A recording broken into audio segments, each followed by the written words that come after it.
Hello everyone. তো আজকে আমি একটা তোমাদের সঙ্গে ফাউন্ডেশন কিভাবে তোমরা অ্যাফোর্ডেবল প্রোডাক্ট দিয়ে একটা বেস ক্রিয়েট করবে ওটাই তোমাদের সঙ্গে আজকে মেকআপের মাধ্যমে শেয়ার করব এবং কিছু কিছু টিপস যেগুলো তোমাদের শেখাবো এবং ক্লাসের স্টুডেন্টদেরও দেখানো হয়েছে, তো সেইগুলো তোমরা অবশ্যই মাথায় রাখবে। তো আমি এখানে স্কিন প্রিপারেশনটা করে নিচ্ছি। একটা ওয়াটার বেস ময়েশ্চারাইজার আর একটা ক্রিম বেস ময়েশ্চারাইজার অ্যাপ্লাই করেছি এবং তার সঙ্গে আমি ম্যাটিফাইং যে প্রাইমারটা আছে রিকোডের, তো সেটা ইউজ করেছিলাম এবং আমি স্কিন ওয়াইজ কিন্তু কালার কারেক্টিং করে নিচ্ছিলাম। এখানে আমার যে মডেল ছিল তার স্কিনে ছোট ছোট লাল ডট ছিল, তো সেই ডটগুলো আমরা কভার করলাম একটু ডার্ক কনসিলার দিয়ে এবং আমি এখানে একটা ব্রাশের সাহায্যে অ্যাপ্লাই করার পর কিন্তু বিউটি ব্লেন্ডার দিয়ে ভালো মতো ব্লেন্ড করে দিলাম। আর যেখানে যেখানে ওর পিগমেন্টেশন ছিল সেখানে কিন্তু আমি অবশ্যই স্কিন কালার কারেক্টিং করে নিয়েছি। আর আমি এখানে ফাউন্ডেশন অ্যাপ্লাই করেছিলাম ফরএভার 52-এর দুটো ফাউন্ডেশন মিক্স অ্যান্ড ম্যাচ করে। দেখো তোমাদেরও দেখালাম, ওদেরও ক্লাসে বুঝিয়েছি। আমার মডেলের কিন্তু ফেসে কোনো ফেশিয়াল হেয়ার রিমুভ করা ছিল না, তো তোমরাও যদি এই ধরনের ব্রাইড পাও তাহলে সেভাবে কিভাবে মেকআপ করবে সেগুলো ওদের বোঝানো হয়েছিল।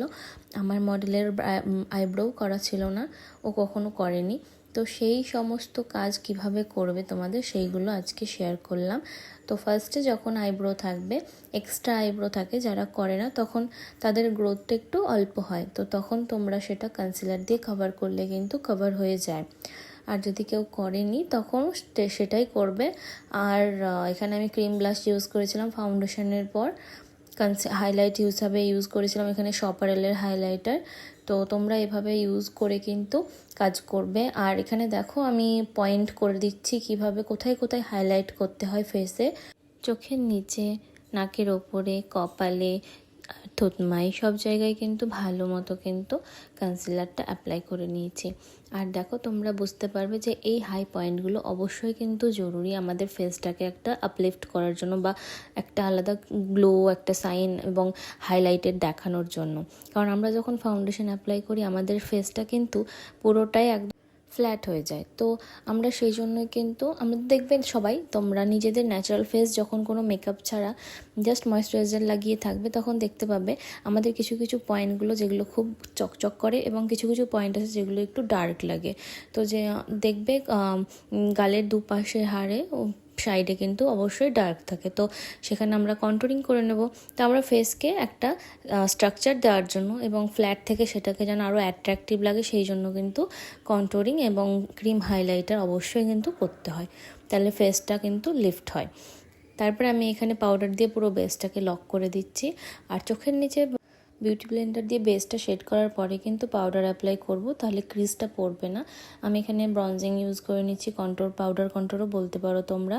তো কোথায় লাগাতে হবে এবং অ্যাপ্লাই করতে হবে সেটা ওদের আমি স্টুডেন্টদের বোঝাচ্ছিলাম, তোমরাও বুঝে নাও। এটা কানের ওপর থেকে চোখের যে নিচ গাল পর্যন্ত একটা লাইন আসছে, ওটা আমাদের চোখের একটা মাপ রাখতে হবে।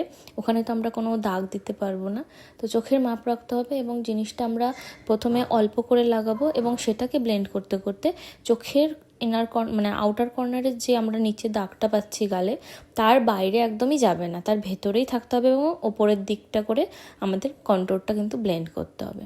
ব্লাশারও তাই হাই পয়েন্টে আমরা লাগাবো গালের, অ্যাপেল অফ দ্য চিক্স বলতে পারো, এবং হাইলাইটারও আমরা সেইভাবেই লাগিয়ে নিচ্ছি। আমাদের ফেসে হাইলাইটার লাগানো হয়ে যাওয়ার পর আমরা কিন্তু এখানে আইব্রো করে নেব এবং চোখের লিডে কনসিলার লাগিয়ে দেব।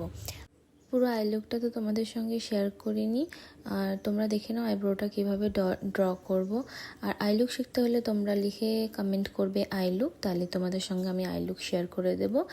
আর এখানে দেখো আমি ডার্ক কালার নিয়ে তোমাদের হালকা করে বুঝিয়েছি, ডার্ক কালার নিয়ে আউটার কর্নারে ব্লেন্ড করতে করতে আমি একদম তারপরে কিন্তু ইনার কর্নারে একদম হোয়াইট কালার দিয়ে বেস দিয়ে এবং শিমার দিয়ে দিয়েছি।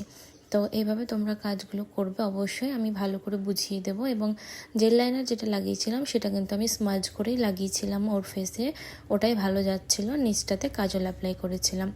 আর আমি আমার মডেলকে দেখো এখানে কলকা করে নিচ্ছি। তো তোমরা যদি কলকারও ভিডিও চাও অবশ্যই আমাকে কলকা বলে কমেন্ট করবে, অবশ্যই আমি কিন্তু সেটা তোমাদের ভিডিও শেয়ার করে দেবো। তো এই ছিল আমার ফাইনাল লুক মডেলের। তোমাদের কেমন লাগলো অবশ্যই জানাবে। এটা আমার 6th ব্যাচের ফার্স্ট ডেমনস্ট্রেশন ছিল, তো আশা করি তোমাদের ভালো লাগলে অবশ্যই মেকআপ দেখে যদি পছন্দ হয় তোমরা আমাদের একাডেমিতে জয়েন করতে পারো, Preeti's makeup studio and academy. যদি জয়েন করতে হয় বা কোনো ইনফরমেশন থাকে অবশ্যই আমাকে কমেন্ট করো। টাটা।